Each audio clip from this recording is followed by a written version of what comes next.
Gulliver की विचित्र यात्रा। सबसे पहले हम पाठ परिचय पढ़ते हैं। जीवन में यात्रा का विशेष महत्व है। यात्रा के दौरान हम मनोरंजन के साथ साथ कुछ अनुभव से भी सीखते हैं। जीवन में जो है यात्रा का बहुत विशेष महत्व होता है। मतलब कहने का कि अगर हम लोग कहीं जाते हैं और यात्रा करते हैं तो क्या होता है, हम लोगों को बहुत तरह का अनुभव प्राप्त होता है। कभी मनोरंजन भी प्राप्त होता है और कभी कभी क्या होता है, हमें ज्ञानवर्धक बातें भी सीखते हैं। जो ज्ञान इतिहास भूगोल की किताबों से नहीं सीख पाते, उसे यात्रा के दौरान बड़े आसानी से सीख सकते हैं। जो हम लोग ज्ञान कभी बुक से नहीं सीख पाते हैं, वो भी यात्रा के दौरान हम लोग बहुत आसानी से सीख लेते हैं। स्कूली पाठ्यक्रम में भी शैक्षिक यात्रा को शामिल किया जाता है ताकि बच्चों को व्यवहारिक ज्ञान मिल सके। स्कूल में भी क्या होता है, एक एजुकेशनल टूर के तौर पे कहा जाता है कि और वहां पे ले जाया जाता है, किसी जगह पे यात्रा करवाया जाता है ताकि बच्चों को ज्ञान भी प्राप्त हो सके और वो लोग व्यवहारिक ज्ञान भी प्राप्त कर सके। अब इस पाठ के बारे में कुछ बताते हैं। इस पाठ में गुलिवर की समुद्री यात्रा का रोमांचक वर्णन है। इस पाठ में हम लोग पढ़ेंगे कि गुलिवर की कैसे समुद्री यात्रा में एक विचित्र यात्रा होती है, वो बताया जाता है और इसी का वर्णन इस पाठ में किया गया है। यात्रा के दौरान उसका जहाज तूफान में फंसकर नष्ट हो जाता है और वह लिलीपुट वासियों के बीच पहुंच जाता है। वहां की अद्भुत दुनिया में कुछ समय बिताकर फिर वह जहाज द्वारा स्वदेश की ओर प्रस्थान कर जाता है। कैसे उसका तूफान में जो जहाज है जिससे वो जा रहा होता है, वो मतलब तूफान में जाकर फंस जाता है और फंस कर नष्ट हो जाता है, वो इस कहानी में बता रहा है। और ये भी बताते हैं कि वो कैसे लिलीपुट वासियों के जगह मतलब देश में पहुंच जाता है और वहां के लोगों के पास साथ घुल मिलकर कुछ दिन रहने के बाद वो अपने स्वदेश यानी अपने देश वापस आ जाता है। आगे पाठ पढ़ते हैं। मैं एक जहाज पर नौकरी करता था। जहाज पर नौकरी करते हुए मैंने कई लंबी लंबी यात्राएं की। यह गुलिवर अपनी कहानी बता रहा है और कह रहा है कि वो एक जहाज में नौकरी करता था और उस जहाज में नौकरी करते हुए वो बहुत बड़ी बड़ी लंबी लंबी यात्राएं कर चुका था और वो नई नई जगह देखने का बहुत शौकीन था, इसलिए वो जहाज पे ही नौकरी करता था और इसकी वजह से वो बहुत लंबी लंबी अनेक जगहों पे यात्रा कर चुका।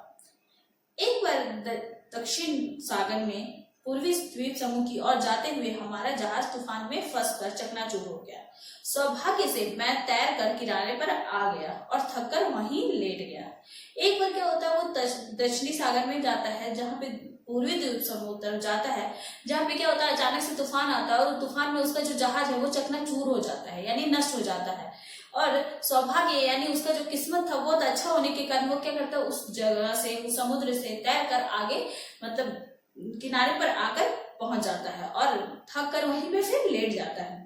जब मेरी नींद खुली तो मैंने अपने आप को पतले धागों से बंधा पाया।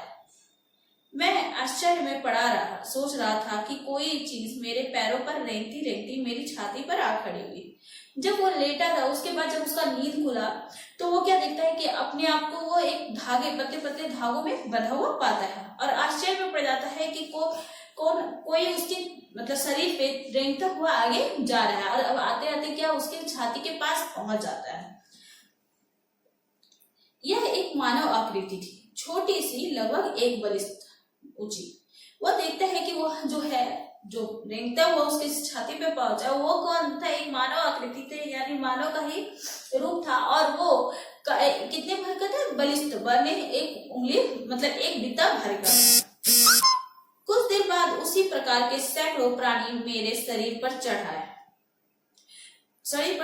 हैं। कुछ देर के बाद क्या देखते हैं कि उसी तरह छोटे छोटे जो होते हैं वो क्या उसको मतलब उसको वैसे ही बहुत सारे लोग है ना उसके शरीर पे चढ़े हुए हैं। मैं जोर से चिल्ला उठा, कौन हो तुम? मेरा चिल्लाना था कि वे लोग लुढ़कते लुढ़कते और चीखते चिल्लाते भागे। वो क्या होता है, अचानक से बहुत जोर से चिल्लाता है कि कौन हो तुम, और जैसे वो चिल्लाता है उसके बाद वो क्या जैसे वो चिल्लाता है जो उसपे शरीर पे चढ़े हुए लोग रहते हैं वो क्या धीरे धीरे लुढ़क जाते हैं और लुढ़क के नीचे चले जाते हैं और बल्कि चिल्लाते भागते भी जाते हैं। इसके बाद मैंने उठने का प्रयत्न किया तो कुछ धागे टूट गए। यह देखकर उन लोगों ने मेरे ऊपर सुई जैसे पतले पतले तीरों की वर्षा प्रारंभ कर दी। जैसे वो चिल्लाते भागते निकले और ये उठा, जैसे ही गुलिवर उठता है उसका जो धागा बंधा हुआ रहता है उसके शरीर पे वो थोड़ा सा टूट जाता है, और जैसे ही वो देखते हैं सारे लोग कि उसका धागा टूट रहा है, वो उसपे तीर का वर्षा करने लगते हैं, यानी पतले पतले सुई जैसे तीरों की वर्षा करने लगते हैं। मैं समझ गया कि चुपचाप लेटे रहने में ही उनकी भलाई है, यानी गुलिवर समझ गया कि वो अभी चुपचाप से लेटे रहने में ही उसकी भलाई है। अब उन अद्भुत प्राणियों ने तीर बरसाना बंद कर दिया। उनमें से एक कुछ दूर ऊंचाई पर खड़े होकर जोर जोर से चिल्लाकर कहने लगा। क्या होता है, वो जो अद्भुत लोग थे उसको देखा कि जब वो लेट गया वापस से, तो वो जो लोग हैं वो लोग भी क्या किया, तीर बरसाना बंद कर देता है। और उसमें से कुछ दूरी पे एक व्यक्ति, वहां से कुछ दूरी पर एक व्यक्ति क्या करते हैं, जोर जोर से उसके चिल्लाकर उसको कुछ कह रहा होता है। मैंने हाथ हिलाकर उससे समझाने का प्रयत्न किया कि मैं उनकी भाषा नहीं समझता। वो हाथ हिलाकर कहता है और समझाने का उसको प्रयत्न करता है कि मुझे तुम्हारी भाषा कुछ भी समझ नहीं आ रही है। फिर बार बार अपना हाथ मुंह की ओर ले जाकर मैंने इशारा किया कि मैं भूखा हूँ, और मेरा इशारा समझ गया। बस फिर क्या था, मेरे मुंह के पास सीढ़ी लगा दी और सैकड़ों लोग टोकरियों में खाना का सामान लाकर मेरे मुंह में उड़ेने लगे। क्या होता है, वो इसकी तरफ इशारा करते हैं, हाथ अपने मतलब मुंह की तरफ, और कहते हैं कि मैं भूखा हूँ। गुलिवर उसको समझा रहा होता है, वो लोगों को कह रहा होता है कि मैं भूखा हूँ, और फिर वो लोग ये बात समझ जाते हैं जो लिलीपुटवासी थे, और उसका इशारा समझकर उसके मुंह के पास एक सीढ़ी लगा देते और उसके मुंह पे खाना डालते जाते हैं। जब पानी पीने का इशारा किया तो उन्होंने कई पीपे मुंह में उड़ेल दिए। उन्हें आश्चर्य हो रहा था कि मेरा पेट है या कुआं। थोड़ी देर में मेरी पलकें भारी हो गई और मैं गहरी नींद में सो गया।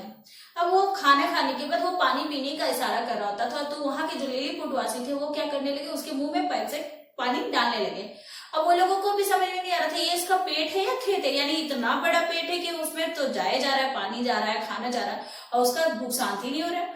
तो वो ऐसा ही लोग सोच रहे हैं। थोड़ी देर बाद क्या होता है, जब वो खा लेता है और पानी पी लेता है, उसके बाद उसको नींद आने लगती और वो सो जाता है।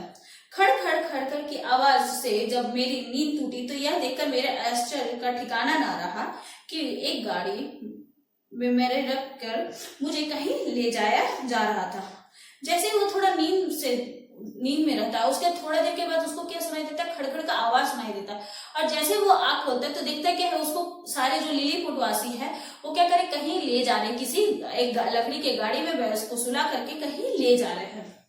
उन छोटे छोटे लोगों की एक विशाल भीड़ हथियार लिए मेरे दाएं बाएं चल रही थी।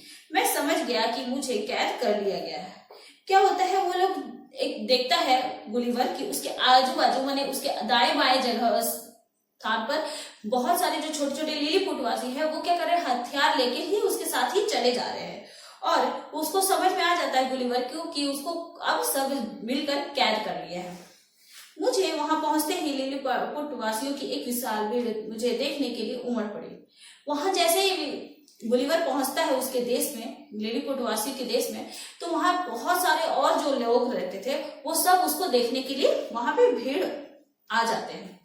मेरे पहाड़ जैसे शरीर को देखकर सब लोग आश्चर्यचकित थे। उसको जो शरीर को देखकर, यानी गुलिवर के शरीर को देखकर लिलीपुटवासी बहुत आश्चर्यचकित थे। लिलीपुट के बादशाह ने मुझे एक पुराने मंदिर में कैद कर दिया। संभवतः राजधानी में वही एक ऐसा स्थान था जहां मैं झुककर घुस सकता था। शेष मकान तो खिलौने जैसे थे।